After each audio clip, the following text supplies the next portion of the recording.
And at this particular one, I had already met several people who knew George Romero, and I knew that George Romero was going to be down there. Is brought to you by Ron, still in progress. Originally, when I went to college, I thought like John Carpenter was like still in guy. progress. I went to Western because of John Carpenter, but then later on in life, when I started to work in film and Jeff, artistically this is entirely your fault. You opened Pandora's box. I apologize. On me I wish I'd never brought this subject up. I'm glad you realize this now, but unfortunately, so he was going to be there, and I had several mutual friends of George Romero. So I went there decades to understand just Jeff nervous, and I don't have get been locked very in this often. basement And at this point, for a week I had and hung a out half, with Sid Haig and listening Tim to Bray Ron and Derek Mears, tell Ron the newest stories. Jason from the I Friday apologize 13th to remake all of of you, 2009. all 20 of you. And so The 20 men. This was a mistake. There was a My line ears all night are long still with George bleeding. Romero, and I got to a point around 8 p.m. that night. It was a talking. Friday night. He hasn't lived George, this long he had to been have all out these taking a break, stories. so I there think was at least nobody a in third of these his are made line. up. His manager was kind of in and out and I don't hanging care around. whether they're Can you made up think or of not. anything to do? George Is there any way comes we in can and he stop sits this? there. Nobody God, had I think noticed we- this, and that's when I took my moment to approach. The only thing I can think of is to just turn and off start the talking recorder to him. and walk away, man. And I don't know if we can get away. mentioned I think that he'll follow I was us. friends with Ken Frey I and think- a guy named I Nicky think Powell. I've this- talked about him before. He worked on the this Mr. is our Rogers life show, now. which we had done a show about.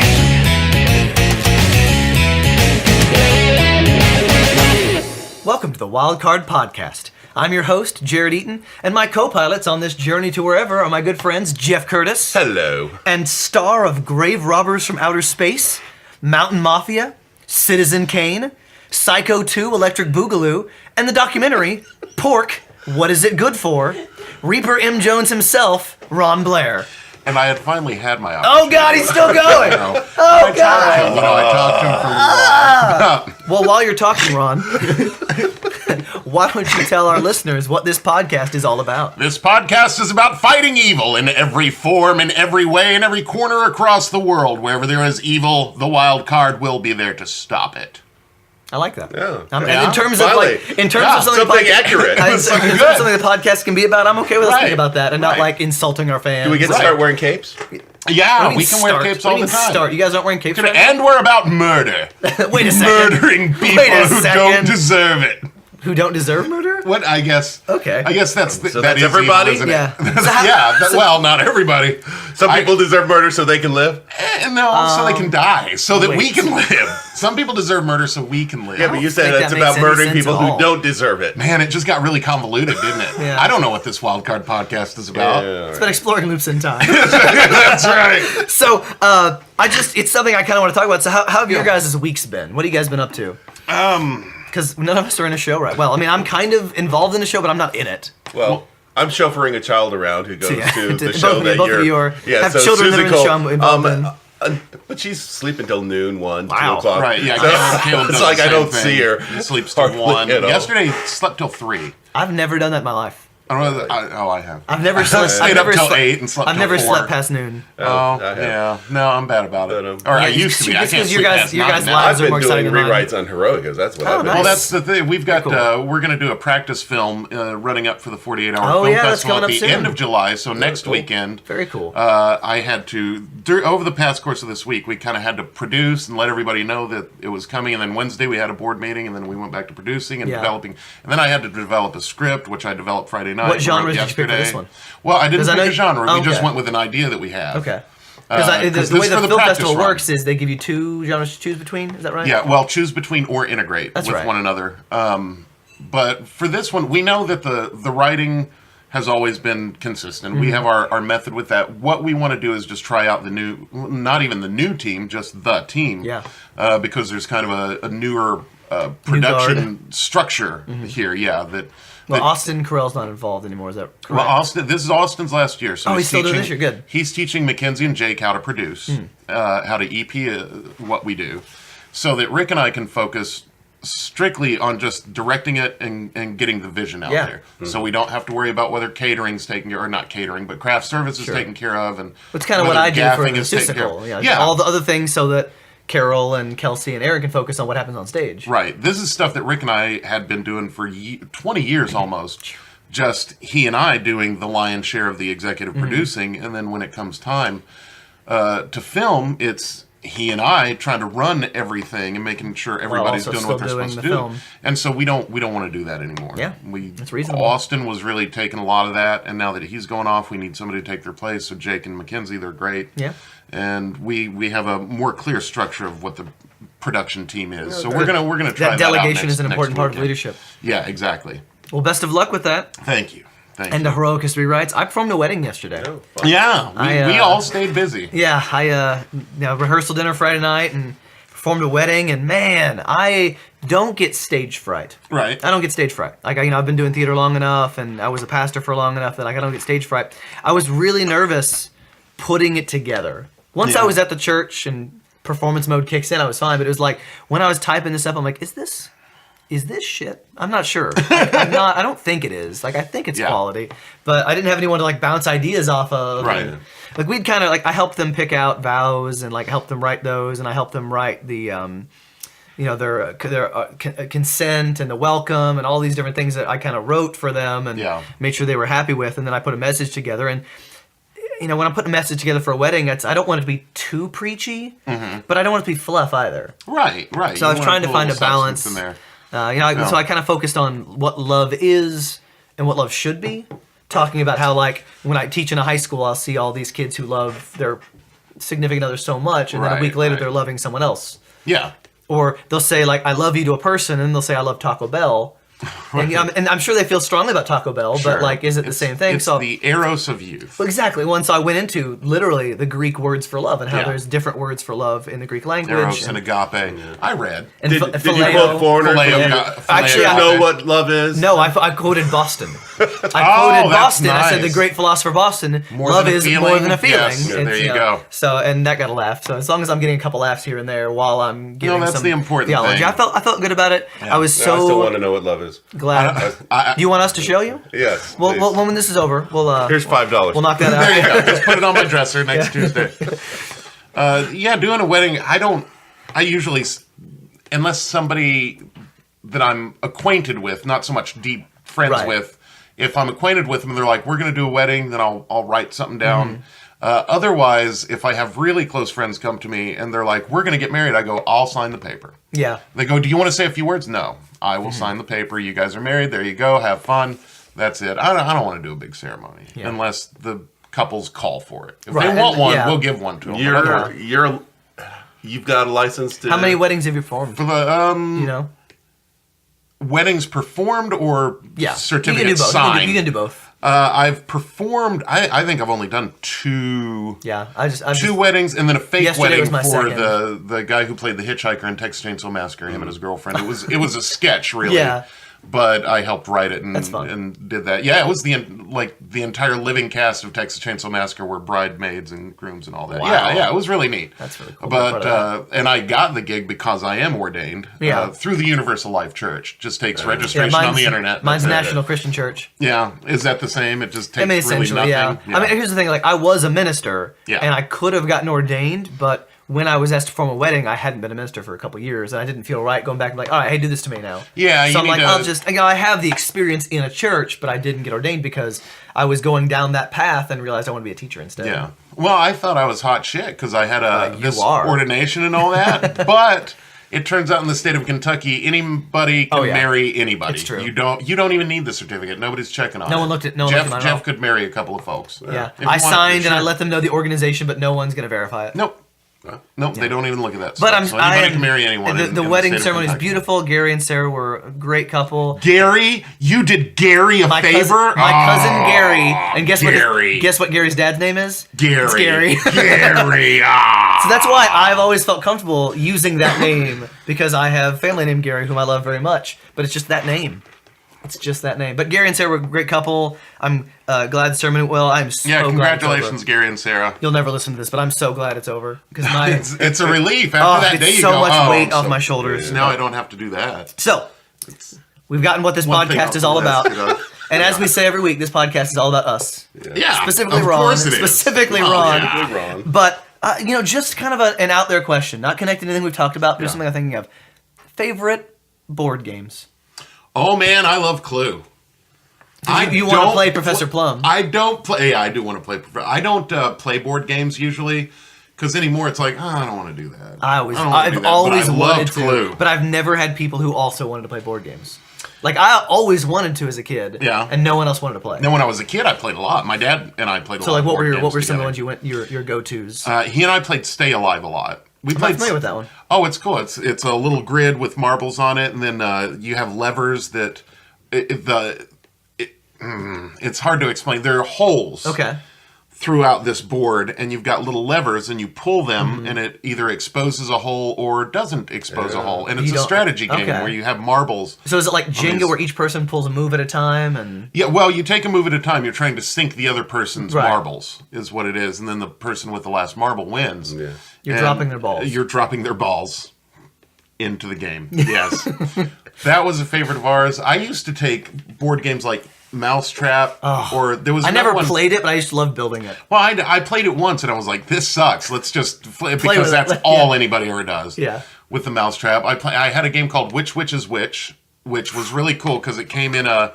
It was one of those 3D board games where you set up the cardboard cross section, and each one of them was a spooky little room, and you had a set of stairs and a little wall clock made out of cardboard that went on there. And I don't know what the game was about, but it was cool to set everything up. I had another one about fish that had a cardboard backdrop like an aquarium and little plastic fish. I don't know what the board game was. I just played with the fish and put them in the aquarium and stuff like that. It was fun. When I go to like Barnes & Noble, I love walking to the game section.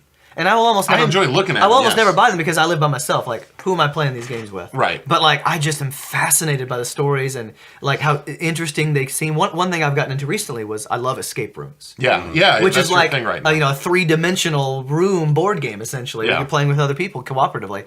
But they've also got game versions, like little boxes you can take. And so the Taylors and I have played with Jessica. We've done a few of these now, and they're really, really fun. So that's your idea of a living board game. Yeah. Jeff, you had Mancala when you were a child. Hey, I played Mancala when I was a child. I have no idea what Mancala is. I used to love Mancala. I don't know how to play it. But my brother and I used to play Risk. We used to have a couple friends who'd come. We would do Risk every day in the summer. Every day we'd have Risk, and we'd battle each other. So how long was your longest game? Do you remember? Like hours. So you finished it in a day. Oh, we would. Did you ever go over a day where you? Because sometimes Risk was like you'd come back to the board. Yeah. No, we would always finish it because someone would get so upset that they'd throw the board across the room. But usually me. Nice. But no, we would start in the morning. We would play for hours and hours until. I used to play Risk on my phone. I had my phone. I like computer Risk because I never actually owned the game. And we used to play Trouble. Have you ever played Trouble? Yeah, is that the popper thing? Yeah, the popper thing. Yeah, of course. It's the die, so it's just a way of like rolling. My brother and I used to play all these different strategy games where Did you ever play Stratego? Stratego. Everybody has forgotten. I love Stratego. That's what I was trying to think. That's where you get all the military members. And like the spies. You can't attack, but you can go forward. I never played it, but it looked cool. Yeah, I love Stratego, and there was this quad domino game where or there's different shaped dominoes where 5, 6, 7 sides, and so you play that. That's crazy. And then we had Tri-Omino. Yeah, we did that one too. I've seen the box. Yeah, I didn't know what it was about. Then there's we would play Monopoly. I was going to ask. That's what I wanted to bring. But not when we got older. It's more risk than Monopoly. Because Monopoly would take all freaking. Exactly. That's why I loved it because I'm so patient. I'm not a huge all my fan friends of would just Monopoly. give up on Monopoly, so I won every time. No Because matter what, people- no matter because where, you'd outlast exactly. them, No matter yeah. where the dice took me, no matter what properties I ended up with, because they usually weren't the best ones. But it was like, no, I'm not trading with you. Right. I don't care. I don't care how good the trade. I don't care how good the trade is you're offering me. No, just because it would annoy them and it would just push them further and further to quitting, and so I'd win. Well, here's the thing with Risk. We changed the rules. I think that's the warranted. rules were so freaking convoluted. I hate a couple. We made our own rules, and we played by, which is why we were able to do it in a day. Yeah, that makes sense. There's this one mechanic in Risk I can't stand. It's a comeback mechanic. So you don't get behind. But essentially, as you get these cards as you're playing, and you turn in a set of cards to get more. Not icons, I guess, military power. Yeah, or whatever. those little pieces, cannons or people, whatever. And if I turn in my cards now, maybe I get 6 characters, and if you turn in your cards next, you get 10, and then he turns in and he gets 15. So the later you turn them in, the more you get. And so when I would play online, I would turn that off. And just basically, whenever you turn them in, you get the same amount. Because I hated it. I'd be winning, and they'd turn a set of cards, and they'd get 50 power, and I would lose. Because, that's ridiculous. No. No matter how well I'd worked out my strategy, they'd get that one comeback mechanic. And where do you play Risk? I bought the app. You bought the app, Yeah. okay. I think it was. I may have gotten it free. I may have sure. the board game. Yeah. See, that's the thing. The board game makes no sense. I think to I've me, only but played if the board I play it game online once. and they figure out.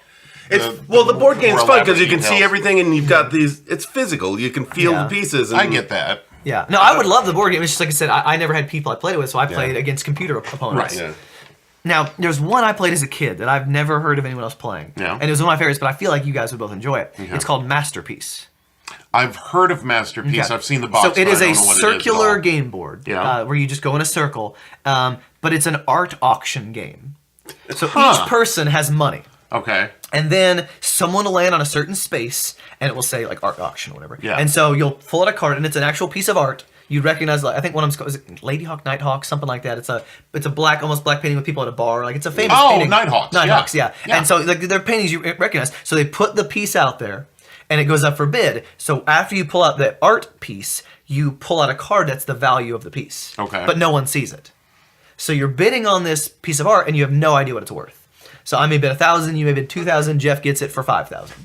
Then he pulls the art piece in front of him, and he pulls up the card and looks at how much it's worth. It's anywhere between $10,000 and $0. It could be a forgery. So you've spent all this money on this piece, and maybe you spent $2,000 and it's worth $8,000. So you've made $6,000. Maybe you spent $8,000 and it's a forgery. You've lost $8,000. But the thing about the game is, you may not keep that piece. You may sell it to someone else. If you convince them it's worth a lot, they'll want to buy it from you, even if it's a forgery. So it's all about manipulating your opponents into thinking you don't want to buy this one because it's worth a lot and I want to keep it, or you want to buy this one because it's a forgery and I want to get rid of it. Duplicitous. Exactly. And so I love playing that with my friends because I was so good at lying. And then once all the art is sold, the game's over, and you tally up what you're worth. So you may flip one over and it's a forgery and you get nothing for it. So you want to get rid of the forgery. You're screwed on that. It was because you'd count up the money. Whoever had the most money at the end won. Did you guys ever hear the game Black Tower? It came with it was one of the cool games. Like this was around the time Electronic Battleship came out. Oh, and yeah, you were starting to Battleship. put batteries into board games. And this one was a big black tower that had a computerized keypad on it. And this is like an 80s keypad, like an early 80s keypad. It was not elaborate or anything like that. But you would have little medieval people on the board, and it was about sorcery and that sounds fighting and all that. Yeah, Is it you like- work your like way to the D&D Black style, Tower. or- A little bit, yeah. Because that's what a lot of games are now. There's a lot of like role-playing style board games. There's one I've wanted to play for a bit that I've seen, and it's kind of crazy how much it's progressed. It's called Pandemic. I've heard of I'm a Pandemic, big yes, fan yes. of cooperative board games because Yeah. I'm not a very competitive person. I don't get a thrill from beating someone. Yeah. But I do hate losing. So it's like, if I lose, that sucks. If I win, I feel bad for people who lost. Like, because I see how upset they are. Like, I hate it. I just doesn't. I don't feel that great after winning something. But like a cooperative board game, everyone either wins together or loses together. Yeah. So in Pandemic, you've got a map of it's the world. The original one was, and there are diseases breaking out in certain parts, and everyone has a job. So maybe I'm a helicopter pilot, and Jeff is a researcher, and Ron, you're a doctor. Okay. So like you have a power you can do where you can cure disease. Jeff can help research That's cures. accurate. That's and, actually and accurate. I can move your cures to wherever they need to go. So like we all have abilities, and all the while we're trying to cure diseases while they're spreading. Yeah. And either you cure the diseases or the disease wins. Yeah, I don't think I would enjoy that game. We tried. We borrowed one of these escape games, and there's the online. It had this online component where you Typing we downloaded codes in, you're typing codes in. and we played it for a while, and then I just got bored. Really? I couldn't care less. Oh, okay. It's like, all right, I'm done. Now, have you heard of legacy games? Because Risk has come out with a heard new of edition legacy called games, Risk but- Legacy. And essentially, we would play, and we would come back to it, and come back to it, and come back to it, and then after someone won, that would stay a certain way. And then you could play again, but what you'd done previously still mattered. So you couldn't start over. Oh. Like, it would be the same group of people playing. It's almost like a D&D campaign, Yeah. but it's a board game, and they come out with seasons of them. So, like, Season 2 of Risk Legacy just came out. And it's like a new version, but what you did the first time would still matter. I've never played any of them, but It's one of those things I'm fascinated as I'm looking at them. I like to start a new game fresh with. Yeah. Well, I think if you had I don't want to level go playing I field. know. if you had Yeah. a good group though, Because like if I a Friday lost, I don't want to keep well, that's starting the thing, out. is you didn't lose. You may be at a disadvantage, but there are ways to come back. But imagine if you have a great group of guys you're hanging out with on Friday night, or a great group of people you're hanging out on Friday night. It's just a thing you do. You come back to like. I don't know a great group of guys. That's fair. That's fair. Yeah. Well, the thing is, I grew up playing these games against my brother, and there's no cooperation between him, and he took great joy in trying to destroy me. Sure. So I have no reason to cooperate with him. My goal with no playing trust. games is to destroy his ass or keep him from destroying me. That's my only motivation. I don't care about the other stuff. I just want to win or make sure at the very least that he doesn't. And I didn't have siblings as a kid. Right. I had parents who were trying to force games on me. My dad always wanted to play Yahtzee because he's Yeah. a math guy. And that was boring. It was just math. Yeah. I don't want to play it. And my mom always wanted to play Scrabble. I like Scrabble. I like I Scrabble a hated lot. it. It was a nerd. It's like chess. It's a I love chess. It's a nerd chess game. is one of my favorite and games. see, I didn't want to play smart games. You didn't want to play chess Nope. even? I hate chess. Oh, I don't is like chess. No, I wanted to play Well, a silly game. I don't understand. I don't know enough about chess to be able to play beyond And like win routinely. or win at all. Because Yeah. if anyone who's actually studied chess and there's certain moves that you use and strategies Yeah. that you have down that you can take out anybody else with. And I've never gotten that far. that far, and I don't. It's just not worth See, it. To I me. know none of those, but I enjoy the hell out of chess. It's with the win or chess- lose. it's I just enjoy playing Chess it. is a game that's all about outsmarting, outthinking, and defeating your opponent, and that isn't fun for me. No, I don't like enjoy that. Which is because we've talked before. Like when I was a kid, intelligence was everything to me, Yeah. but I didn't want to use it to beat someone. I wanted to, and I think it's what drove me to be teachers. I want to share it. That's why I like pub trivia games where you're working with other people in that kind of format more so than those games that was all about being the smart one. But in pub trivia, your team is still competing against another But team. you're cooperating with people you like. right, but you're still trying to You win. are. Still trying to win. But I didn't feel like it was me versus my friends. Whenever I would play Trivial Pursuit a little bit. I like that. Yeah, we I used love to play Trivial that a Pursuit. lot. Yeah, I like that one. But there were games like Movie Magic or Seen It, Oh yeah, I like seeing it. and at my house we can't play. You get too heated. No, we don't even get too heated. There's no challenge. Oh, okay. You For should- me, yeah. and I'm not bragging. I'm That's just what- saying this is what you do. It's what I do. I Yeah. study movies all the time, and some, they'll have this obscure line like who the producer of The Godfather was, and it's Robert Evans. Boom, there he goes. Yeah. And who the fuck knows that? Well, and there was You on Seen It. I had a friend in college, and we bought her Disney Seen It for her birthday. Oh yeah. And they Yeah. wanted to play guys versus girls. Well, that's unfair. Guys won. Isn't it? Guys Did they won, really? and they won because The of me. guys won. Here's the thing: I do some Disney movies from my Sure. childhood, but we won because there was one category that was Hangman. They would put up blank letters and they would fill them in. Oh, yes. They would Was fill it it in video? one at a Was it time. a video? It was yeah. It was DVD? We put the DVD in, Yeah. and essentially it was like they'd put out the phrase, and I got Captain Hook with just the letter P. No other letters were filled in, but my brain. I'm good at those kind Right, of you puzzles put it things. together there. And so, I'd said Captain Hook, everyone looked at me, and then they just looked back to the screen, and they waited for the rest of the letters to get filled in, and they're like, wait, what? And so, we only won because that was an option. The girls knew so much more about some of the Disney movies than we did, but there was one category that I was really good at. Yeah. And that won you the game. Yeah. I love games like that. I Yeah. love movie games. I like card games. Okay. What do you like to play? My favorite card game is a game called 9 Up and 9 Down, and Never heard of that. it's I haven't basically either, you start out with 9 cards for each person, and what you're trying to do is you're trying to make these sets of. So you're saying you're bidding on how many of these rounds you're going to take the card. So I forget all the rules. It's been years since I played, Yeah. but there's Yeah. trump cards. But so if there's 5 people playing, you're all playing. Like someone will play a 10 of spades, and someone else will play a king of spades, trying to take that hand. Yeah. And you might trump it with a 2 of hearts. So you get. At the end of each round, you get the number of sets that you've taken, the tricks that you've taken, plus if you've. The real point of the game is bidding on how many of these you're going to take. So if you've bid that you're going to take 5 and you took 5, you get 5 plus 10 and you get 15. And then the next time it's 8 cards and then it's 7 cards, going all the way down to 1 and then it goes back up to 9. But the real trick of the game is the bidding. It's not how many tricks you take. It's how many tricks you can. It's how well you are at bidding Accurately. Because if you bid that you're going to take 4 and you take 5, you only get 5 points. There's a lot of. And if you bid 4, there's versions of games. I don't remember in much Indiana, about it. we have a game called Euchre that's similar. Yeah, I've heard of And in Euchre, Meade and County, it's they played in Rook. Kentucky, Yeah, right? Rook was the huge one version of the trick taking. Never been my favorite. I loved Hearts. That was the one I used to play a lot as a kid. I think I played spades rather than hearts. Well, Hearts was on a computer. Yeah, So I learned how to play from where the I computer. played hearts. Yeah. I learned it there. I learned spades by actually playing with. I love 9 up. I love 9 up and 9 down because it's so, especially with someone who's just new to the game. They're trying to take as many tricks as possible, and that's not the point. Yeah, the point is to make your bid. I swear I've played it and I can't remember when or where. You can take 0 tricks each time and still win the game if you bid 0 each time. Yeah. But here's the key.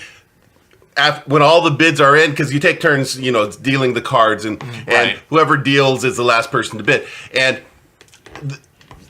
the total number of bids for how many tricks can be taken when it's added up between the people can't equal the amount of cards. So it can't be, if there's 4 people playing, the total number can't be 8 tricks, because then you can each make your bid. It has to be above that or less than that. So that not everyone's So right. that someone's all. So when it gets down to just one card dealt, one person can't bid 1 and then everyone else says 0. Someone else is going to have to say 1, or else everyone's going to bid 0. And it's pretty clear that whoever is the first person to Bid play 1. that card is going to get that card unless someone else has a trump. And if you have a trump, you're taking So it. you're taking one, that's bid true. anyway. You're right. But if everyone's bid 0 and you're the last person and you have a trump, you can't bid 1. You have to bid 0 Because you can't take under the row. Let me bring these two up because one of our listeners might be able to help me here. Okay. First of all, I just wanted to mention I had the Mad Magazine board game. Of course hilarious. you did. Of course you did. It was hilarious. The second thing, I had a board game when I was a kid. I loved playing this game. All I can remember about it is there was a wrapper of bubble gum on one corner, like not an actual wrapper. It was a picture of bubble gum, and then a toe on another end of it. Bubble gum and a toe. Well, there was a wrapper, a wrapped piece of bubble gum, and a drawing of one on one corner of the board, and then on the other corner of the board there was a toe. Huh. That's all I can remember about it, except it was like Were you life, like but it was moving like, around the board? Yeah, you were moving around the board. Okay. And it wasn't life at all, but it seemed to have that same Similar kind of struggle, flow. that kind of thing. And I don't know what the name of the board game is. Kind of like I can't find Candyland, it. but like disturbing. No, it's not like Candyland. It's got a toe. It did have a toe on it that was like bandaged up or All something right. like that. I can't Deckheads, remember if the you name can help of it. Ron, it will make him Please. eternally helpful. We'd also love to hear your thoughts on board games. Yeah, and that's the show. Good night, everybody. Thank you all for listening. Stay wild. Unfortunately, it's not. Ron's still We gonna actually, Ron's got a topic he's talking about Now, if today. he keeps talking about George Romero, I'm going to. Oh, So let's is turn it that- over. Well, good night, everybody. Let's Thanks turn it so over much. to Ron for this week's Ron-isode. Let me ask you guys what. You're starting with a question? What? Yeah. Do we already know the Are you answer to the question surprised? because it's something you yes, said earlier you this do. week? Are Okay. you? What is your favorite film to watch around the July 4th season? Okay, so I know the answer you want because I already know what the topic is. Yeah, but no, I want to know what But your to favorite be honest, movie like is. I don't give a shit. We've what also your talked. favorite movie is. We've also talked about holidays, and I don't really do holidays. So Oh, that's true. how about Born on the 4th? No, wait. You remember it's last Independence year? Day. You remember Independence Day last is the year on answer. July when we Independence when we Day is the did answer. The thing on July. Oh yeah, one of our remember commercials is that? all about July 4th. Yeah. But That's I would what say happened. Independence Day is my favorite because it's got one of the greatest speeches of all time in it. You know what? I have a few notes in here. I don't know how much I'm going to reference it. I'm Okay. just going off the cuff here for the most part. Is the But, movie you're looking for Jaws? It's Jaws. Happy 4th of July, everybody. It's Welcome Jaws. to Amity. Jaws, much of the movie is about the town freaking out because the shark is going to shut down their business for the 4th of July. So let's talk a little bit about the film Jaws. Sounds great. I don't think we can argue Just that the first one, not the second No, one? I'm not going to talk about But one of the sequels. Brady's The kids Revenge. was one of the stars in the second one. In the second one? I've only seen that once, It's like 30 Bobby. years ago. No, it wasn't Bobby. It's the middle one. Bobby. The middle Brady, which Bobby. is Greg, Bobby. Bobby. It's Greg, Bobby, and who was the other Brady? I Gary. never watched it. I never didn't watch watched it the either. Brady You Bunch. never watched I've the never Brady seen Brady one Bunch? episode of the Brady Tell me, Bunch. Stephen. Gabby. Sizzle. Anyway, Scissors. one of them actually has a role as one of the. Well, it's about a group of teenagers Yeah, but it's who one are of the like on the teenagers, ocean. yeah. Keith Gordon, who was he was in Christine and Rodney Dangerfield's Back to School, and then he left acting to do. He directs film and TV now. He's very successful. He was in that as well, playing one of. It was like Sheriff Brody's one of their kids, his oldest son and his friends. And they're like, let's take the boat out onto the sea, because that seems like a good idea in Amity Island. Right. Well, that's true. They don't expect that. Yeah, they blew him up with a...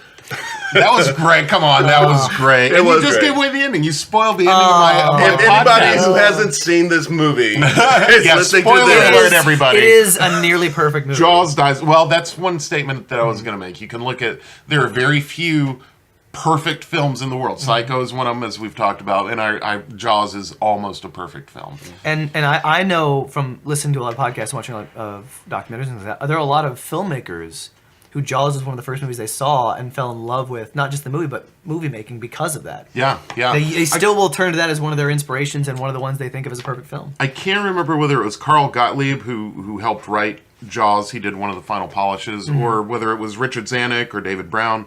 The two main producers of it. They were big producers at Universal at the time.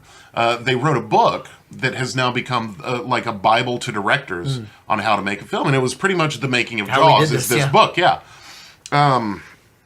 was not an easy film to make. No. Well, I've heard Bruce gave him all kinds of trouble. Well, not just Bruce. Well, in the water, the shark kept breaking down. The first film, well, we'll get to all this. We'll get to all this in a minute.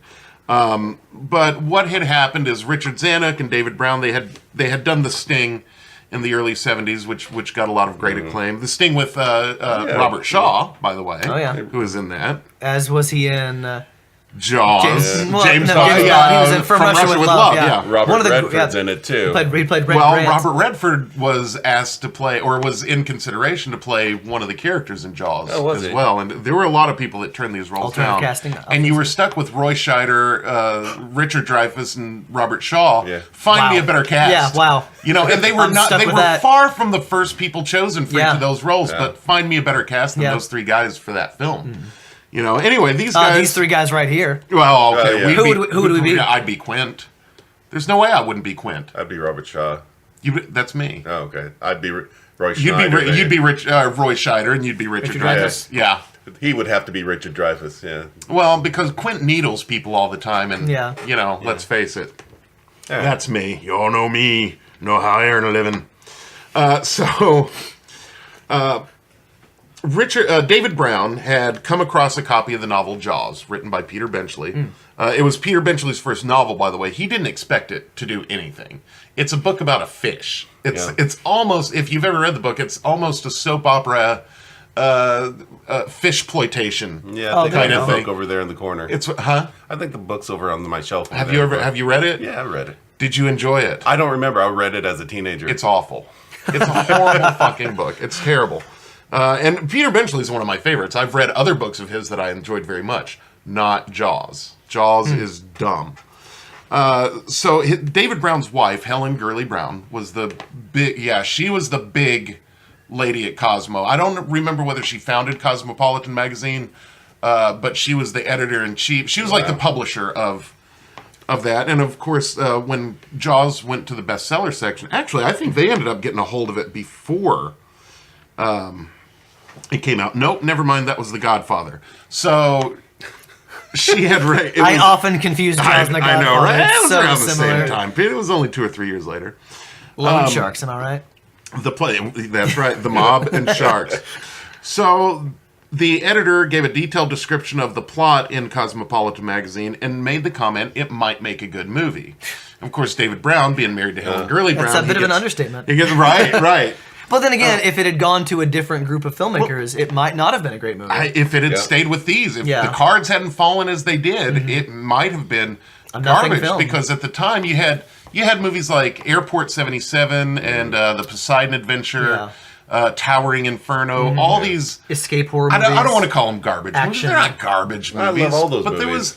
They're a different kind of movie than Jaws. They were movies that were set up maybe not the Poseidon, but adventure, but like the Towering Inferno is how many A-list stars can we have in this? That's it. In this movie, an earthquake, same way, and have them all trying to survive and stuff like that. The Poseidon Adventure is just a fabulous movie, but it's not the same thing. But it was the time of these. I think Poseidon Adventure started. It was these epic kind of disaster films. Yeah, and the thing about it was they were all done squarely within the studio system, where they felt like Hollywood productions, big manufactured. Yeah, manufactured. It had the huge cast like you were talking about, and it had the production values that were glossy and pretty, but not real.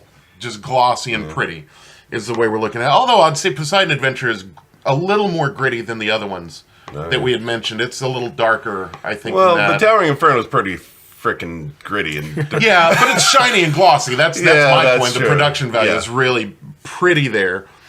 And so both David Brown and Richard Zanuck, they read the book and called one another the next day and agreed that it was the most exciting thing they had ever read. And so they purchased the movie rights in 1973 for $175,000, which is equivalent to $0.96 million. Wow. In 2017, almost, it's not bad. No, it's not bad at all. No, not bad at all. 0.96 million. I'd take it, I guess. Brown had made the claim that had they read the book twice, they would have realized how difficult it would be to make this film. But after you spend $9.6 million, you're kind of committed to that. That's it. What are you going to do? So there were several directors considered for the project. All of them had worked on these Hollywood movies. They had gone with John Sturgis and Dick Richards, who were doing these things. You said Richards. And there was one story where Peter Benchley was in there with the prospective director, and Brown and Zanuck were in there, and this guy was saying, we're going to start with a shot of the ocean, it'll skim over the ocean, and then we'll rise up, and then you'll see the entire town that's beset by this whale. And Peter Benchley the whole time is going, Jesus Christ. Yeah. He's like, no, we're not going to go with this guy. Well, Steven Spielberg had done the Sugarland Express. I'm sorry, who? You lost me. What? What's the name of this guy? Sturgis? No. I was making a joke. Yeah. Oh. It didn't land. Pretending that Spielberg then he's an unknown at the time. Okay. Yeah. Well, at the time, Spielberg had done mini TV productions, directed, not even many. No, it was a few. It was a slight few. He had directed the Sugarland Express for Zanuck and Brown in 72, I want to say. Somewhere around there. And he had directed Duel, which played on ABC television. Oh, is that the one? D-U-A-L or D-U-E-L? D-U-E-L, about the monster truck. Well, the monster truck. It was a semi-truck that's harassing this guy through the desert. Oh, okay. Yeah. And it's very intense. Now, Spielberg, he didn't really want to direct Jaws because he didn't want to be known as the guy whose characters were chased by a shark or chased by a truck or chased by whatever. Right. He just didn't want to be looped into that.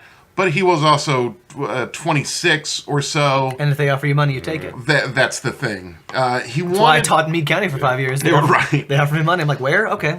He wanted to direct 20th Century Fox's Lucky Lady at the time, which had Burt Reynolds and Liza Minnelli in it. And he really missed out, didn't he? Oh, I'm telling you. Way to go, Steve. You picked the right one there. Let me stop you right there. Yeah.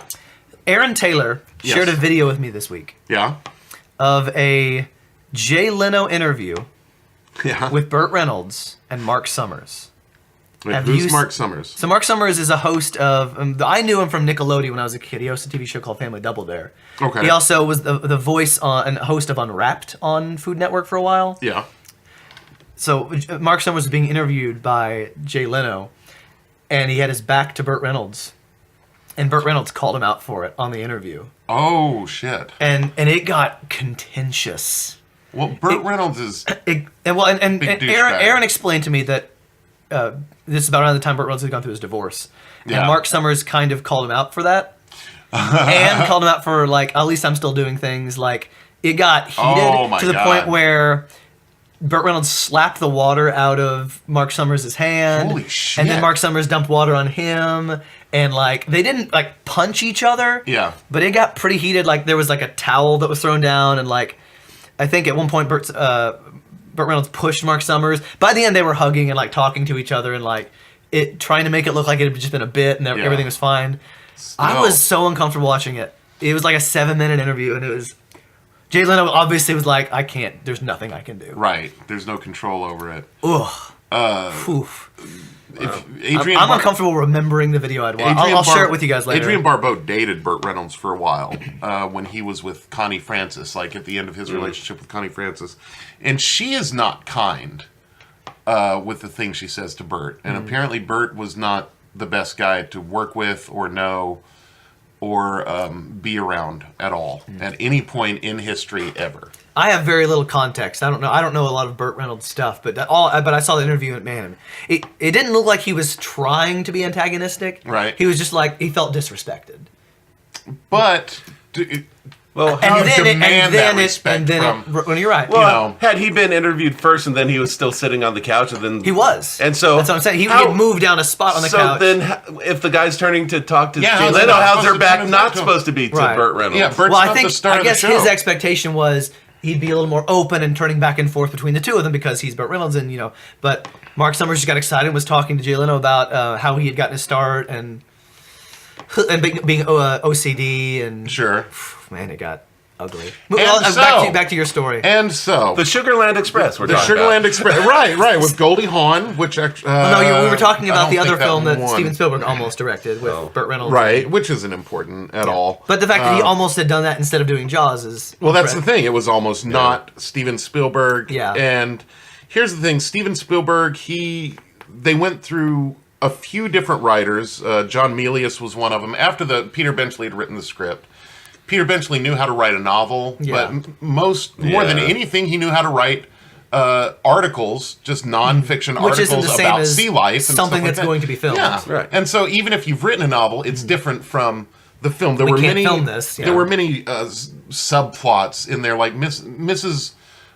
Brophy, Sheriff Brophy. Brody? Is it Brody? Brody. Jesus. Brophy. Yeah. I like Brophy though. It's gonna be a character in my next novel. Lorraine Gary's character. Yeah. She had, before she met Chief Brody, her character had dated Matt Hooper's older brother. Because they were all socialites together somewhere in these wealthy trying families. To connect these things that and that was it. Well, Hooper and Brody's wife have an affair at this motel, and that's a big old subplot. Stupid. Unnecessary. Extraneous. The story is the shark. Yep. The people on land, sure, they have their lives, but come on. They made a big deal out about Brody being this working class cop character and him feeling like he's never been good enough for her because she comes from this privileged background. Yeah. All that bullshit had to be excised. So Benchley wrote a first draft of the script in what he thought would be a script, but he didn't know. And he said, I don't know how to write a script. This is what I got. Yeah. So Spielberg got John Milius to help him. He got Carl Gottlieb to help him out, do polishes on the scripts. And that's what we ended up getting until, except for one little story, John Milius had also written 9 pages about the USS Indianapolis scene. And Robert Shaw took the 9 pages to Spielberg, and he was like, I can't memorize this 9 pages of dialogue or monologue about the USS Indianapolis. And Robert Shaw was a playwright. He was a writer himself. So he said, let me take a crack at this. And he ended up paring that down to 5 pages. But what you see in the film is what Robert Shaw that's pretty cool. had given. Right. And it's talent right there. Of all the documentaries of Jaws I've seen, everybody agrees that that's their favorite scene. It's probably my favorite scene in the whole movie. Him talking about the USS Indianapolis. Just that moment they go from being celebratory and showing each other their scars and wounds and all that. And then when it comes to he had a tattoo removed of the USS Indianapolis, Quint did. And that's, as soon as, I love that moment Robert Shaw says that Mr. Hooper is the USS Indianapolis, and everybody goes quiet. The whole boat goes quiet, and Roy Scheider has no idea what that is, what the USS Indianapolis is. And I love that change in tone all of a sudden to something very heavy and very severe. And it's creepy the way Robert Shaw tells the story, and the boat's rocking, and you can hear the ocean outside. Very creepy right there. But anyway, that all happened. So let's talk about the casting a little bit. And I'm just going to go with the 3 main people, except Lorraine Gary. She was Sid Sheinberg's wife. Sid Sheinberg at the time was the biggest producer? Well, he was the biggest level that you could get at Universal at the time. He was the head of the studio. So Lorraine Gary got cast in that part, but she did a great job. I thought she was awesome for it. And they got Murray Hamilton as the mayor. That was, no contention there, and he did an amazing job. The role of Brody was offered to Robert Duvall at first. This is a time where you had Spielberg, George Lucas, Scorsese, Coppola. They were all hanging out. Yeah. And so they would work with people that had worked with one another, which is why you see Talia Shire in this or that, Yeah. And so that was... well, didn't Duvall do George Lucas's first movie? The one... THX? Yeah. Yeah, I believe he did. Where everybody's bald? Right. Charlton Heston wanted so badly to play Chief Brody. Really? The way Spielberg put it is nobody would pay attention to the shark as soon as Charlton Heston got on there. He was such a huge star at the time, and he was such a big presence on screen that nobody would care about the shark. They would just want to see Charlton Heston doing what Charlton Heston does. He was too... And I think even at he probably wasn't too old to play... No, that's early 70s? This is early 70s. Well, mid-70s, really, but still, he was... No, he was still at... 40s, somewhere around there. Well, he was still making a lot of blockbuster movies. He was at the pinnacle of his career. Yeah, he was right there. This is around the time of Soylent Green and all that, isn't it? It was shortly after, a few years after. No, it's a few years after. It's after Planet of the Apes. It's after Soylent Green. Those were late 60s movies. I think you're right that as good of a talent as he is, it would have been a Charlton Heston movie instead of a trio shark movie. That's exactly it right there. So Spielberg was at a party. I can't remember whose party it was, but it was Jared's party. Jared was having a party there. He wasn't born yet, but he was at the party. Hey. So he had overheard Spielberg talking to somebody about the script. Now, Scheider had just come off of The French Connection at the time that this happened. And Spielberg was telling him the whole story about how Charlton Heston wanted the role, but he didn't want Charlton Heston. So now they were looking at an actor to play Brody. And Scheider goes, I'm an actor. And that's how he ended up getting the part. Wow. Telling Spielberg at a party, pick me. I'm an actor. I can do this. And can you imagine the role without Roy Scheider in it, though? There's no way. This is why you can't remake Jaws. I don't know if they've ever talked about it or anything. You can't do it. I've never heard anything about it. You cannot replace Roy Scheider in that role, and you can't replace Robert Shaw or Richard Dreyfuss. Speaking of Robert Shaw, they had been talking about hiring Lee Marvin for the role of Quinn. I don't know that name. That would have been... He was in a lot of Westerns. He was in Paint Your Wagon. We talked about him. I don't know his name. Was it last week? Yeah, we talked about Westerns, Sterling Hayden, who had just come from The Godfather. Okay. That was another Coppola to Lucas to Spielberg. Before. Yeah, and Sterling Hayden is this great actor. He was in Dr. Strangelove in the late 60s. He was playing the guy who sent the nuke, gave the order for the nukes to be sent to Russia without any recall. He was brilliant in that. He was brilliant in The Godfather. He's McCluskey, the bad cop that punches Michael in the face, and they meet at the restaurant with Sollozzo and boom. Jesus, Jared. Yeah, I could not be less interested in seeing it. Yeah, wow. So, I believe the thing was Lee Marvin, he was on vacation. He was actually deep sea fishing and said, I'm not cutting my vacation short to come do your fish movie. Sterling Hayden, if I'm not mistaken, this could be totally wrong, so somebody should fact check it other than me. Sterling Hayden owed so much in back taxes at the time that if he were working, he would be working specifically just to pay off the U.S. government, and he wasn't going to do that. So that's why he turned down that role. But I think the not getting paid and not being able to pay off the taxes is worse than having to use this money to pay it. Honestly, Sterling Hayden could have gone to work for Roman Polanski, though, in Poland or France or wherever Polanski was seeking asylum at the time. I don't know if Polanski had been sent off at that point. He's probably still in the United States. He got in an awful lot of trouble for... Yeah, he was getting over the Sharon Tate incident. Well, Sharon Tate was murdered at what, 71, 72? Is that when? 69. 69. A few years... It was early 70s when Polanski had to flee the United States for sleeping he probably was gone. What, 13-year-old? 13, yeah. He's still not welcome back. No, nor should he be. No, that's pedophilia. We don't allow that. We frown upon it. So anyway, they're looking for somebody to play Quint. Zanuck and Brown had just been with Robert Shaw on The Sting, and I like this quote. Russia with love. Shaw was reluctant to take the role since he did not like the book. Amen. Well. But decided to accept at the urging of both his wife, actress Mary Urey, and his secretary. The last time they were that enthusiastic was From Russia with Love. And they were right. He was so good in that. He was amazing. He has, you don't see Bond, like the actual character Bond. You see a fake Bond at the beginning of it. Yeah. It's almost, I think it's 20 minutes in before you actually see James Bond, because you actually meet Red Grant before you meet him, and he's just this mountain of a man who's unresponsive, and the whole movie he's just following Bond and saving his life. Until the very end when he tricks Bond into thinking he's an ally, and great performance.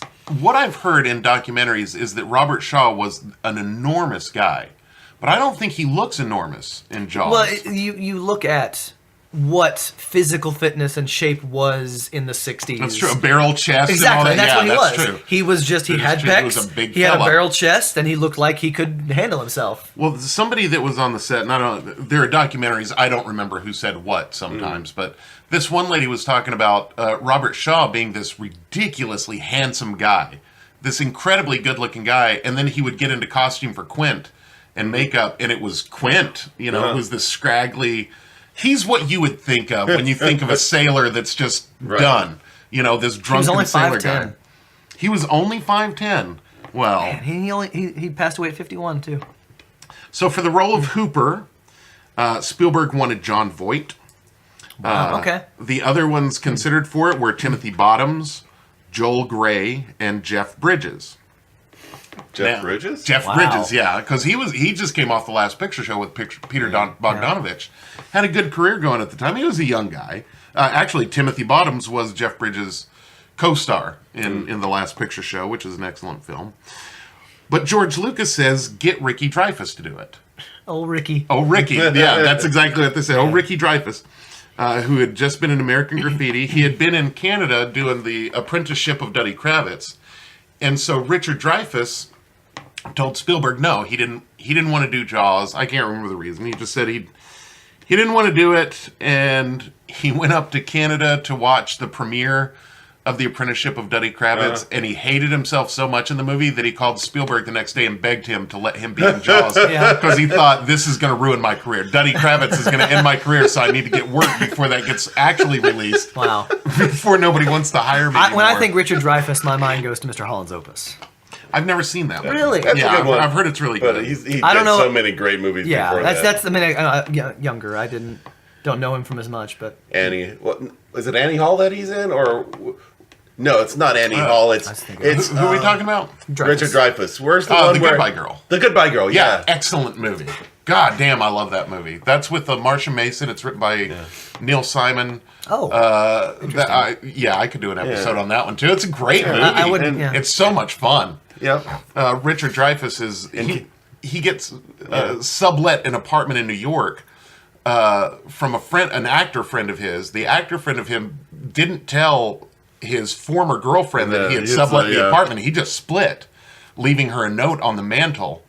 And so Richard Dreyfuss comes in the middle of the night to start an acting job the next day, and it becomes this thing where she doesn't want to let him in, but then they decide they have to cohabitate this apartment. And of course they fall in love and all that. It's a great movie.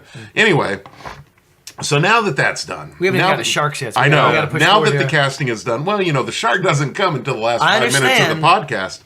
But I got too much to say about sharks. We just assume that there's a shark around because of John Williams' score. I'm only here because of the shark.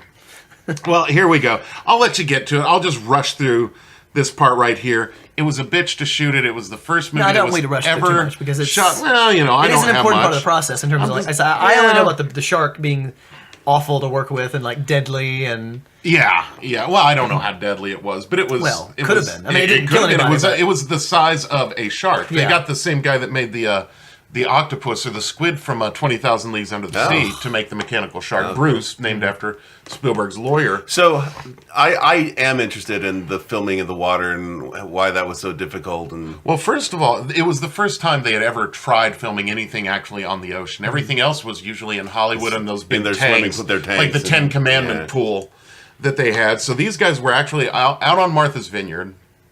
They had taken a small part of the town as their own, their center. And so Spielberg was relying on the shark. According to Richard Dreyfuss, there were radio. It was supposed to be a lot more featured, wasn't it? Because it was supposed to be in the movie. The first shot, like one of the first shots in the movie, is supposed to have the shark. Yeah, but it kept breaking down. So which for the movie made it a better movie because absolutely it became more suspenseful. Yeah, and so many movies have taken that accident and used it to make their movies better. One of the reasons they had so much trouble is they're trying to. First of all, you're setting up a shot, locking down your camera on something that moves constantly. Mm-hmm. You can't make the ocean stop long enough for you to get this shot. Maybe you can't. So tell me what I can't do. So you're shooting from one boat to the other, and at the same time, while they're trying to set up these shots, as soon as they would start shooting, these recreational sailboats would show up in the distance. Now, these guys are supposed to be way out in the middle of the ocean, and yet... So they would stop, and they would wait for these sailboats to leave, then they would reset, which took about an hour and a half, and then they would start... And then another sailboat would come into frame. So they had days that were just wasted waiting on this. And most of the problems that I've heard of came from shooting on the water. The land was kind of difficult, but it's shooting on land. It's no big deal. But Richard Dreyfuss would hear every day from these radios. They were like walkie-talkies. It was one of the first times he had ever seen an entire set where everybody had a walkie-talkie, and you would hear it in stereo every morning where they go, the shark's not working, the shark's not working. That's what you would hear all day long, the shark's not working. And so, after a while of this, Spielberg, he's getting so much heat from the studio because he's going over budget, he's going over schedule. Yeah. There are the wealthy in Martha's Vineyard who don't want them there. Yeah.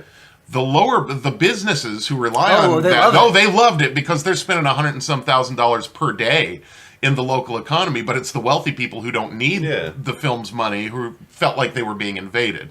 Yeah. That wasn't a big deal, but there was an icy reception coming from some people. In fact, Quint's shack they built it on an empty lot owned by this guy, and they just wanted to build it and have it there for a little while. The housing association said they had to have it down, but immediately after they shoot, they could only build it on that lot. They had to have it down immediately, and they were like, "Why? What's the rush with?" And they go, "We just don't like the guy who owns the land, so we don't want him to. We want him to profit as little as possible." That was They were just douchebags about it. Yeah, Quint's shack had to be built in a day and torn down. But the thing is, I'm sure the pressure of that made the performance so much more authentic and stronger. It probably did, that they had to get it done. You've got to do this now. You have to do it today. You have to do it today. There was another good story, and all I've really got is good stories here. I'm not going too deep into anything, but there was another one where Robert Shaw, he liked to drink. He was a big drinker. They said him and Albert Finney and a few of these other British guys at the time were just known for high consumption of alcohol. So Robert Shaw tells Spielberg, he says, "I think I can do this USS Indianapolis scene better if I'm a little bit drunk." And so he asked him, "Is it okay with you if I have a few drinks?" Spielberg's like, "If you do your job, I don't care what you do." Mm-hmm. So Robert Shaw goes in there, and he's carried onto the boat by these guys who had to carry his limp body down there because he's too drunk to walk. But he's going to do the scene. And so he does the scene. The next I do all my day, best acting limp. Right. It's true. I've seen you do it. The next day, Robert Shaw goes to Spielberg and he's like, I need to apologize to you about last night. I know I wrecked the scene. It was horrible. I'm so sorry I did it so horribly. I'd like another shot at it with your permission. And Robert Shaw is not the kind of guy who would apologize to people. He was the tough guy. He's like Lawrence Tierney tough. But Spielberg says, "Yeah, we can give it another shot." They go, they shoot it again. Robert Shaw felt much better about it. Then they put the two scenes side by side. There's no difference. Really? No difference at all. He did it the same shit face. So he was right. He was a consummate actor. Being drunk, it doesn't affect him. He's fine. Yeah. Didn't matter. Let me drink all I want. It's not going to affect me. But I've noticed that sometimes when you go on stage, it doesn't matter what state. If you're sick, if you've got a fever, you go on stage. Nobody can tell the difference. So which performance did they use? I don't know. I don't know. It was. I'm sure it was edited both of them. Verna Green was the editor of Jaws, and she had She had edited American Graffiti and got the Oscar for that. She was an older lady by then. She had been around for years, and eventually she became an executive. But so I would say they used shots from both. I'm sure. And probably just the audio from one, but I don't know. He sounded drunk to me through the whole thing. Just mildly drunk, though. So the original budget of this film was $4 million. Wow, that's it. At the end of the day, and this is 1974 money, end of the day, $9 million was spent on it. Wow. And you didn't spend $9 million making a movie back then. Do you know how much they made? I can find I'll take out. care of it. You go ahead and find out. So, eventually one day, Richard Dreyfuss hears on the radio, the shark is working. The shark is working. They filmed most of the movie by now, but the shark is working. And Spielberg was just ready to quit. He didn't want to be on the island. Everybody was sick of being on this island. Yeah. Spielberg was asked every day by his crew, when are we going to be done shooting? And Spielberg never knew. He told them, I don't know. However long this takes. So the budget estimated on IMDb was $8 million. Yeah. The gross worldwide was $470.6 million. Good God. That's quite the return. Yeah. Well, Jaws is known as the first blockbuster Summer in the Blockbuster, world. yeah. Summer movies weren't a big deal before Jaws. You would dump Jaws in there. It was the season people right went on before the vacation, Academy Awards. That's where you put the good movies. And then all of a sudden Jaws comes out and everybody wants to see it. So badly. Lines around the corner. Yeah. Excuse me. You were a teenager then, weren't you? Oh, yeah. Well, What do you remember? Do you remember from being it? impactful? I remember living in Creed, Colorado. That's fair. Yeah. Little You had towns in TV though, right? Colorado. I had TV. You also had a cinema I that was didn't about see. an hour away, is what we said? I didn't see Jaws until it came on TV. Yeah? I read the book probably before I saw the movie. But was there a little bit of mania going on with Jaws, where it was I a don't big remember. deal under the okay? I remember the mania around. I remember the mania around Star Wars. I don't. And Jaws was like 3 years before Star Wars came out, which would have put me in grade school. Oh, okay. Yeah. I didn't even do that. I was 10 in 1974. And sharks probably weren't Well, much this of a came threat. out in 75. I So was you were 10 until 11. October. Right. So let's see what interesting things we can find on here about that. I do know there was a food fight at the end. Like, they all got together at this place. And also that Spielberg was on the phone with Richard Dreyfuss, and Richard Dreyfuss asked him how it was going. Richard Dreyfuss was done. Yeah. And he asked Spielberg how they were doing, and he's like, we're on the last shot. And he says, well, how's that going? And Spielberg says, I don't know. I'm afraid the crew's going to throw me into the water, so I'm not going to shoot the last shot of it. And he just let his crew shoot the last shot. And apparently, he still does that. Because Spielberg is afraid that the crew is going to mess with him, so he sets up the final shot and then leaves. Wow, I like and that. his people do it. Now it's become a tradition that Spielberg does this. That's cool. And that's born out of Jaws. Well, hopefully, the last shot isn't that important that he needs to be there. Or Well, it was the exploding shark. Oh, okay. It was, and that really, what's a director going to do? You're going to frame it up and say, blow it up. There you go. Once you blow it up, Push the button. Yeah, you get one shot at blowing the big fish up without going more into debt on this film. Building a new shark. Yeah, and they really think that Lorraine Gary being married to Sid Sheinberg helped save Spielberg and the film. Yeah. Because they were ready to pull it. Yeah. The executives were ready to pull the plug on it long before that, just because Spielberg was didn't seem to know what he was doing. He was a kid. You know, they gave a kid $4 million and said, go make the hardest movie ever in the world to make. Yeah. Spielberg, according to Spielberg, he still has nightmares about making Jaws to this very day, despite all the successes he's had. It was traumatic. But it was Jaws that made him... Household name. Gave him the ability to make all the movies that he's made. That's absolutely it. Jaws led him to immediately make Close Encounters. Yeah. He was allowed to make Close Encounters after that because of his success in Jaws. But up until the final cut of the movie came out, nobody knew whether Spielberg really knew what he was doing. They almost, according to IMDb, they almost made their money back in the opening weekend. Yeah. It was just under $8 million in the opening weekend. Everybody on Earth wanted to see it. And this was one of the first movies where instead of shopping it around to each cinema week by week or whatever, because you'd have movies that would run for a year at various cinemas, they released Jaws in a little over 400 theaters at the time. Mind you, a normal release now is over 3,000 theaters. Wow. Back then, they made a huge deal about it being in over 400 theaters because and it was released all at the same 3,000 time. Well, seems kinda you small. didn't have these mega theaters though. You had You had one. You had the theater, theater that showed one movie at a time. And the drive-in on the corner of town at the you might have a double feature at the drive-in. So I did. Oh, I bet it was great. But I don't remember. You were wasted out of your mind. One of my first memories in life at all was 1976. True Grit and Jaws was playing at the drive-in. I was 3 years old. Wow. I remember an image of John Wayne, very fuzzy in my memory, up on that big screen, and I clearly, to this day, remember being that young and seeing the part where Brody Mackenzie's asleep in the couch over here, where he's chumming and the shark pops up behind him. It's right before we're going to need a bigger boat. Yeah. I vividly remember that image in my little 3-year-old mind. Yeah. And it fucked That's a me great up shot. as a kid. Oh, it's brilliant, isn't it? Just so many good shots. And if you watch that film now, you've got the moment right before Alex Kintner is eaten, where if you look at the staging of it, Kintner comes from out of the water, talks to his mom, and the camera is moving with Kintner the whole time. It's on a dolly. Mm-hmm. His mom says, he can go back out into the water. He walks up to a place where he gets his raft, and then he starts walking back. When he's walking back, Chief Brody and his wife are sitting there, and Alex Kintner leaves the scene, but it stays on Brody. So that's how that shot is presented. You have an important character who's going to be eaten later, coming up through there, and then it's Brody. And then from there, you have Brody being talked to and distracted by these people of the town, and you have people walking past the camera. Every time somebody walks past the camera, it's like a swipe cut, and you get closer and closer to Brody as he's watching the water.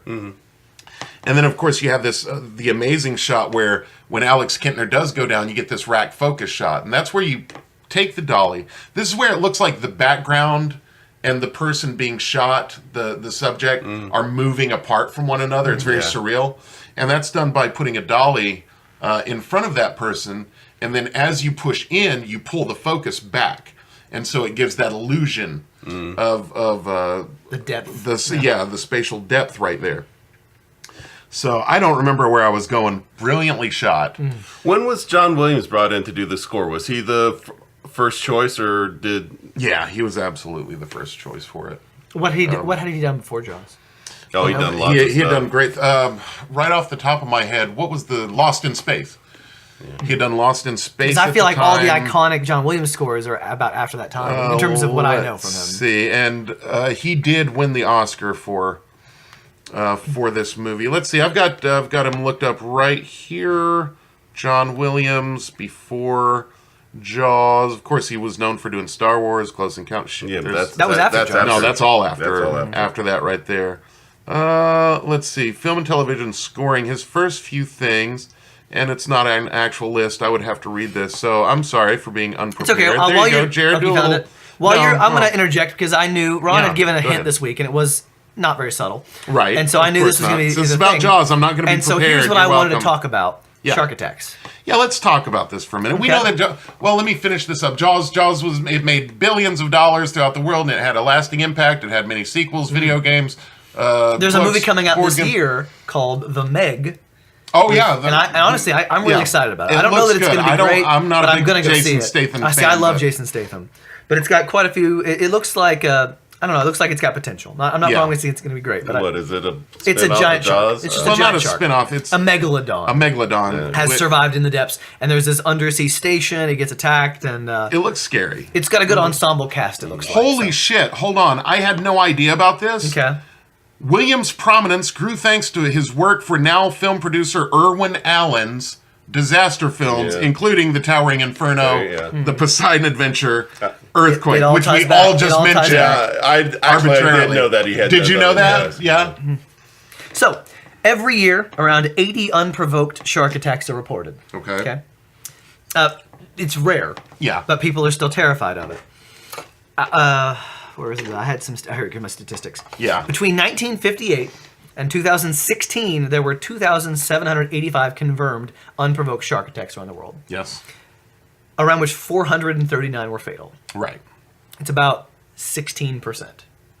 of shark attacks. It averages 4 per year, from what I understand. If my memory I think serves. it's a little higher. Four fatalities per year. 4 fatalities per year. I'm going to Cocoa Beach. I've studied a lot of shark study There'll be more lately. people die in car accidents and while they're listening to this podcast. That's true. You have a better chance of getting struck by lightning. So in the year 2000, 79 shark attacks, 11 fatal. That was about 13%. Right. 4 fatalities in 2016, lower than the average of 8 fatalities between 2011 and 2015. About 60 to 65% of attacks are on surfers. Yeah, the sharks get confused. And again, these are just reported ones. So there are obviously potentially unreported attacks. But from what I understand, there's been a lot of hyperbolic speech when using the term shark attack or shark encounter. They're counting shark attacks as being when they take a tiny little nip and don't hurt you at all. They're just curious about what you are, and they take a tiny little bite, and then they move on.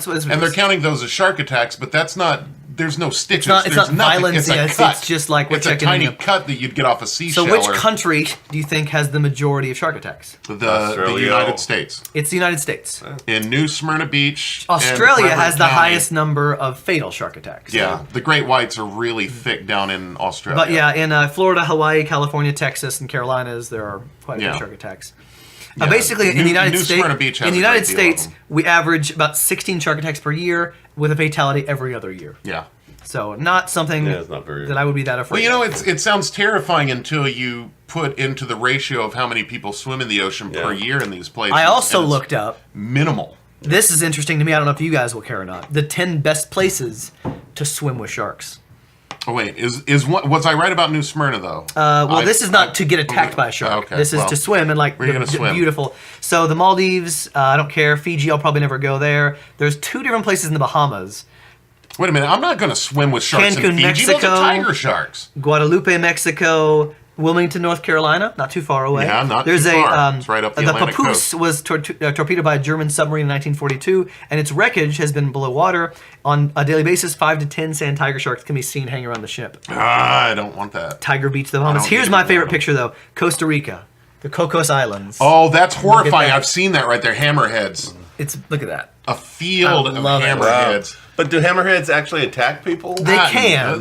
Their mouth is below because they typically, what hammerheads do is they use their head to skim the ocean floor and frighten or startle any fish that might be buried or down there or crustaceans. And their mouth is actually down here instead of in the front, and so they grab whatever comes out when they're disturbing it. So they can attack human, yes, but it's not like for food. Typically. There are only 3 sharks who are known to have regularly attacked swimmers, and that would be the great white shark, the tiger shark, and the bull shark. The bull shark grows from about 4 to 6 feet, and those are the ones you see usually off the coast of the Americas and the Atlantic coast.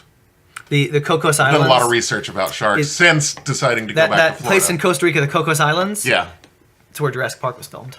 Oh, yeah. So, for me, that may be a destination. Fish Rock Cave in Australia, Gansby, South Africa. Check that picture out. Oh, good Lord. Isn't that great? No, I don't want it. So those are the places. Those are the best places to swim with sharks. I want to swim so badly, and I'm so terrified that once I'm unable to touch the sand under my feet, I'm going to imagine the whole time just Megalodon swallowing me whole. See, the funny thing is, I have no desire to swim, but I want to swim with sharks. I'm the exact opposite. No, I want to swim, just not with sharks. I'm terrified of swimming in the ocean because, once I can't touch the sand, what if I get carried out and then I can't swim back? Right. I don't want to. No, I'll swim in a swim pool. I'm not swimming in the ocean. By the way, you should be much more afraid of jellyfish than sharks. But that's what I've heard. I don't want jellyfish either. I've heard that's excruciating pain. Yeah. Horrible pain. And now they say the whole thing about peeing on the wounds. No, it's untrue. Worthless. Of course it's worthless. Untrue.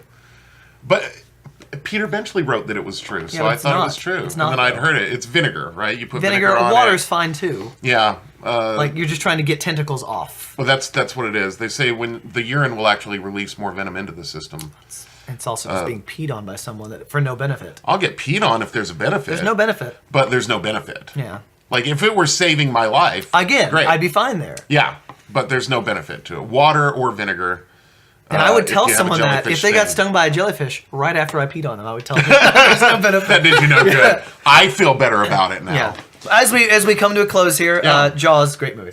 John, the report sucked. I'm sorry, guys. That was horrible. I think I'm going to buy it today because I don't actually own it. Are you? Oh, I recommend it so much. Yeah, I think I'm going to go FYE after we go to Lee's Chicken here in a couple minutes. Nice. Lee's second chance. Last chance. Lee's last chance. That's what this is today. I don't know about that. We're going to do a little experiment. Yeah. Social experiment.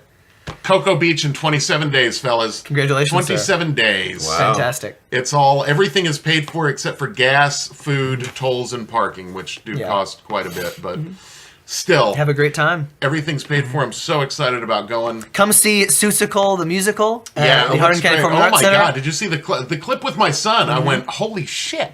Yeah. Like, I didn't expect to be surprised by my son. I've seen him perform, but God damn, he's fun. He was on he's fire. He's got a fun part in that, and that's only one of the parts where you get to see him. He actually does quite a bit throughout. Yeah. We open July 13th. Yep. Run that weekend, Friday, Saturday, Sunday, and then the following weekend, the 21st, 22nd, 23rd. Right. Actually, I went the other way. The 19th, 20th, 21st on that following weekend. 20, and that's the 48-hour Film Fest weekend. Awesome. I won't be around at all for that one, but I will be. Yep. There for Seussical the weekend before. Yep. So it's going to be see great. me. The I'll kids give you have an worked really autograph. Hard. There you go. Or come see me and I'll give you Ron's autograph. Which has happened many times before. Let us know your thoughts on Jaws, on sharks, on board games. On peeing on people. Sure, whatnot. And until next time, stay wild. Stay wild. Bite the edge.